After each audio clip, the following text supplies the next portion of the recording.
সেদিন বোধ হয় শুক্লা দ্বাদশীর রাত। আকাশ জুড়ে জ্যোৎস্নার সমুদ্র, শ্রাবণের মেঘ ঘন চুলের মতো করে ঘিরে রেখেছে চাঁদটাকে।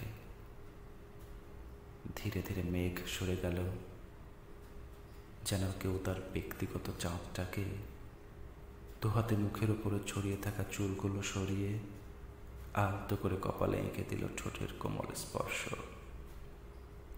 লাজরাগা শখের নারী একটুখানি চোখ তুলে চাইল তার ব্যক্তিগত পুরুষটার দিকে, হাসল।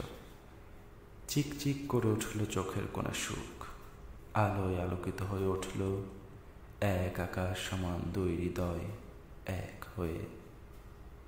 এ আলো অন্য স্নিগ্ধতার কথা কয়।